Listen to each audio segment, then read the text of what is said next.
मेरा नाम अनन्या है। मैं 30 साल की हूँ और पुणे में रहती हूँ। एक कॉलेज में प्रोफेसर हूँ। हिंदी साहित्य पढ़ाती हूँ।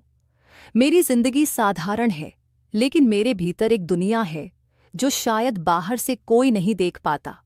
मैं अविवाहित हूँ। कभी शादी के बारे में सोचा भी नहीं, क्योंकि एक बार प्यार में ठोकर खाई थी। उसका नाम था अर्जुन। कॉलेज के दिनों में हमारी दोस्ती हुई, फिर प्यार। लेकिन एक दिन पता चला कि वह किसी और से भी वही बातें कहता था जो मुझसे। उस दिन मेरा भरोसा टूट गया। मैंने तय कर लिया कि अब किसी की यगी बात कर दी ना। इस प्रकार सबसे पहली चीज है कि जाल में नहीं फंसूंगी। मेरे लिए मेरा काम, मेरी किताबें और रात के सन्नाटे वाले काम ही सब कुछ बन गया। मेरे सौतेले भाई का नाम रोहन है। वह 35 साल का है और मुंबई में एक सॉफ्टवेयर इंजीनियर है। हमारा रिश्ता सौतेला है। मेरी माँ ने दूसरी शादी की थी जब मैं 10 साल की थी। रोहन मेरे सौतेले पिता का बेटा है। बचपन में हमारी ज्यादा बनती नहीं थी। वह अपने दोस्तों के साथ रहता था और मैं अपनी किताबों में माँ और उनके पिता के बीच भी ज्यादा गर्मजशी नहीं थी। शायद इसीलिए हमारा रिश्ता भी औपचारिक ही रहा। साल में 1-2 बार मिलते थे, कभी दिवाली पर, कभी किसी शादी में। रोहन की शादी 4 साल पहले हुई थी, लेकिन पिछले साल उसकी पत्नी की एक कार हादसे में मृत्यु हो गई। उसके बाद वह थोड़ा बदल गया। पहले वह हंसता बोलता था, अब चुप रहने लगा। फिर पिछले हफ्ते उसने मुझे फोन किया, अनन्या, मैं कुछ दिनों के लिए पुणे आ रहा हूं काम के सिलसिले में, और एक रात रहूंगा और तुम्हारे साथ थोड़ा वक्त भी गुजार लूंगा। मैंने कहा, आ जाओ, अच्छा लगेगा। मुझे सचमुच खुशी हुई। आखिर परिवार का कोई सदस्य घर आए तो मन को सुकून मिलता है। वह शुक्रवार की दोपहर पहुंचा। मैं कॉलेज से लौटी तो देखा कि वह मेरे घर के सोफे पर बैठा चाय पी रहा था।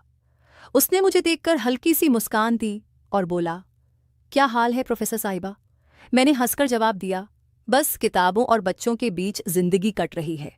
तुम बताओ। उसने चाय का कप टेबल पर रखा और कहा, बस काम और अकेलापन। सोचा काम के बहाने तुमसे मिल लूं।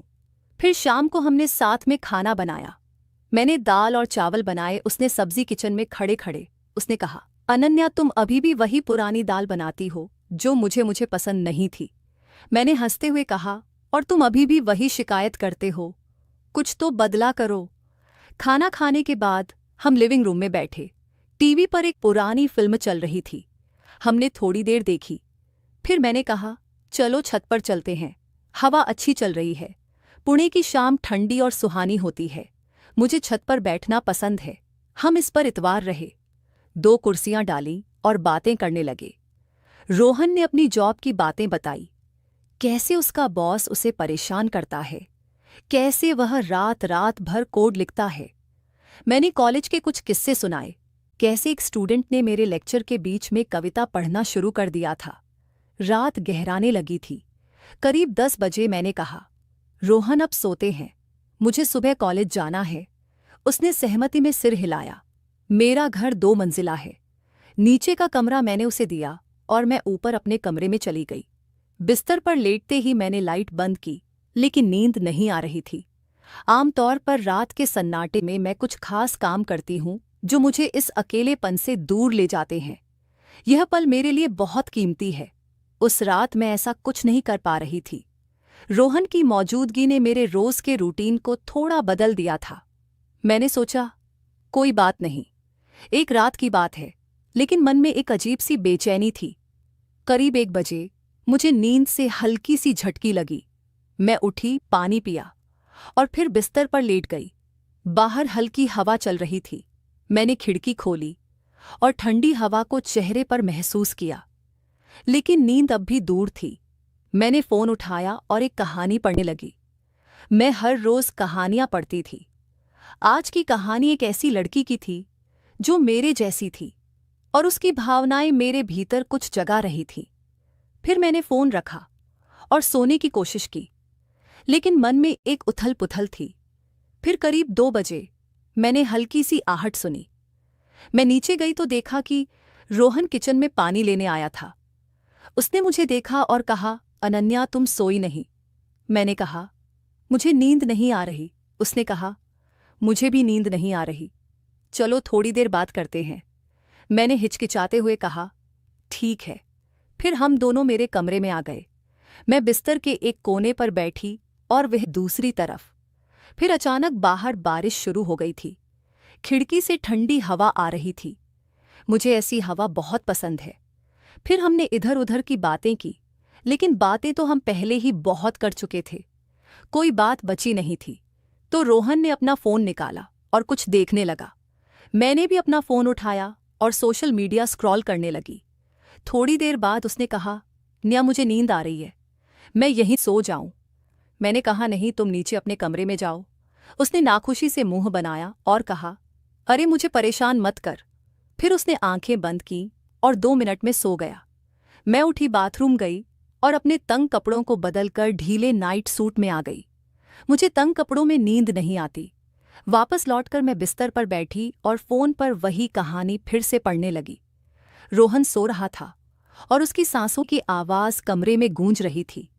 मैं उन कामों को नहीं कर पा रही थी जो मुझे रात के सन्नाटे में सुकून देते हैं। कहानी पढ़ते पढ़ते मेरा मन उसमें खो गया। उस लड़की की जिंदगी मेरे सामने चल रही थी। उसका अकेलापन, उसकी बेचैनी, सब कुछ मेरे भीतर कुछ हिला रहा था। मैंने फ़ोन रखा और सोने की कोशिश की, लेकिन नींद नहीं आई। रोहन की खर्राटों की आवाज़ मुझे और परेशान कर रही थी। अगर वह वहाँ नहीं होता तो शायद मैं अपने विचारों में डूब जाती या कुछ ऐसा करती जो मुझे रात के अकेलेपन में अच्छा लगता है। लेकिन उसकी मौजूदगी ने सब कुछ रोक दिया था। मैं अपने ही ख्यालों में उलझक गई थी। तभी रोहन ने करवट बदली और सीधा हो गया। उस पे से हल्का सा कंबल सरका। उसने पतला सा कुर्ता और पायजामा पहन रखा था। रोहन की शक्ल अंधेरे में साफ नहीं दिख रही थी, लेकिन उसकी हरकत ने मुझे चौंका दिया। मैंने नजरें फेर ली, लेकिन मन में एक अजीब सी हलचल हुई। मैं खुद को शांत करने की कोशिश कर रही थी, लेकिन कुछ ऐसा था जो मुझे बार बार उसी ओर खींच रहा था। मेरा दिल तेजी से धड़कने लगा। मैंने सोचा, ये क्या हो रहा है? मैं ऐसा क्यों सोच रही हूं? एक तरफ डर था कि अगर मेरे विचारों ने रास्ता बदल लिया तो क्या होगा। दूसरी तरफ एक अनजानी उत्सुकता थी। मैंने खुद को समझाया, लेकिन मन का एक कोना कुछ और बह रहा था। मैंने गहरी सांस ली और आंखें बंद कर लीं, लेकिन नींद अब भी कोसों दूर थी। तभी रोहन का फ़ोन बजा। वह गहरी नींद में था, लेकिन फ़ोन मेरे पास रखा था। स्क्रीन पर एक के बाद एक मैसेज आ रहे थे। मैंने सोचा, इतनी रात को कौन है? जिज्ञासा ने मुझे घेर लिया। मुझे उसका पासवर्ड पता था। उसने एक बार मजाक में बताया था। मैंने फ़ोन खोला। मैसेज उसकी एक दोस्त के थे। कुछ तस्वीरें और छोटे छोटे वीडियो थे। मैंने एक वीडियो खोला, जो देखा उसे देखकर मेरी सांसें थम गई। यह कुछ ऐसा था जिसकी मैंने कल्पना भी नहीं की थी। मेरे हाथ कांपने लगे। मैंने दूसरा वीडियो देखा, फिर तीसरा। हर वीडियो मेरे भीतर की बेचैनी को बराहा रहा था। मैं समझ नहीं पा रही थी कि मैं ये क्यों देख रही हूं और क्यों इसे रोक नहीं पा रही हूं। समय बीतता गया। मेरा मन अब पूरी तरह उलझ चुका था। मैंने फ़ोन रखा और रोहन की ओर देखा। वह अभी भी सो रहा था। उसकी सांसें नियमित थीं, लेकिन मेरे भीतर एक तूफान उठ रहा था। डर और उत्साह का मिश्रण मुझे परेशान कर रहा था। मैं धीरे से उसके पास खिसकी। मेरा इरादा कुछ नहीं था, बस एक अजीब सी चाहत थी। मैंने अपना हाथ हल्के से उसके कंधे पर रखा जाए, जैसे सोते हुए अनजाने में कोई हरकत हो। वह नहीं हिला। मैंने राहत की सांस ली, लेकिन मेरे भीतर की उथल पुथल कम नहीं हुई। रात गहराती जा रही थी।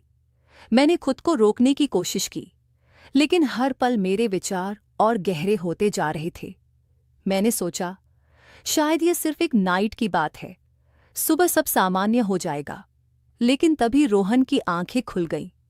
मैंने जल्दी से नजरें फेर ली और सोने का नाटक किया। मेरा दिल जोर जोर से धड़क रहा था। उसने कुछ नहीं कहा, बस मुझे देखता रहा। फिर वह उठा और बाथरूम की ओर चला गया। मैं बिस्तर पर पड़ी रही, अपने विचारों से लड़ती हुई। जब वह लौटा तो उसने कहा, अनन्या तुम ठीक हो? मैंने हल्के से सिर हिलाया। उसने फिर कहा, मुझे लगता है मुझे नीचे सोना चाहिए। मैंने कुछ नहीं कहा पर चला गया। लेकिन उस रात के बाद मेरे भीतर कुछ बदल गया। मैं अब भी उस पल को समझ नहीं पाई हूं। शायद यह सिर्फ एक कमजोर क्षण था, या शायद कुछ और। अगली सुबह मैं जल्दी उठी। रात की घटना मेरे दिमाग में घूम रही थी। मैंने कॉफी बनाई और छत पर चली गई। रोहन अब भी सो रहा था। मैंने सोचा, क्या वह कुछ जानता है? मन में एक डर था, लेकिन साथ ही एक अजीब सा सुकून भी। मैंने खुद को समझाया, जो हुआ उसे भूल जा।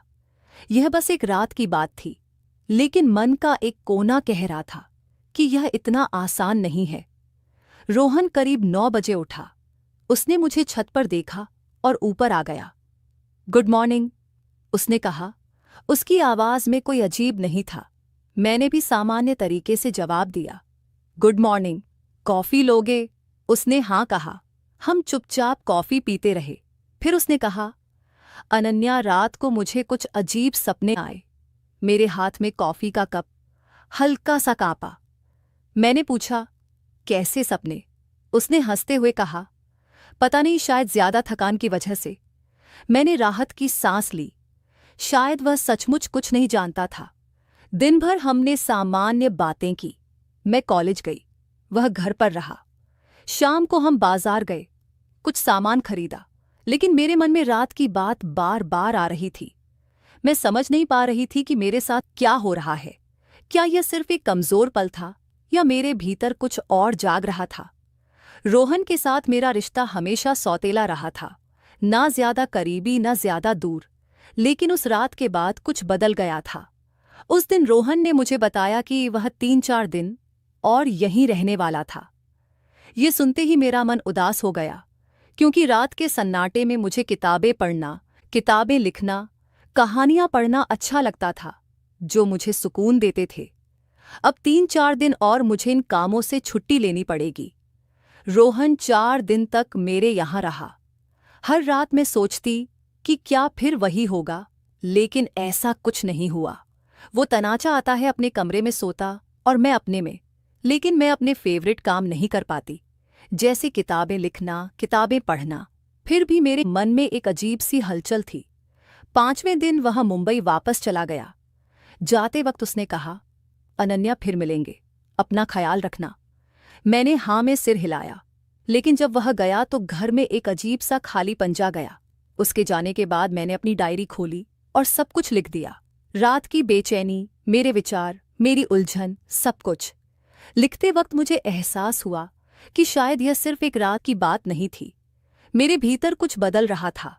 मैंने सोचा, क्या मुझे जिंदगी को एक और मौका देना चाहिए? क्या मुझे अपने अतीत को भूलकर आगे बढ़ना चाहिए? रोहन के साथ जो हुआ वह शायद बहाना था।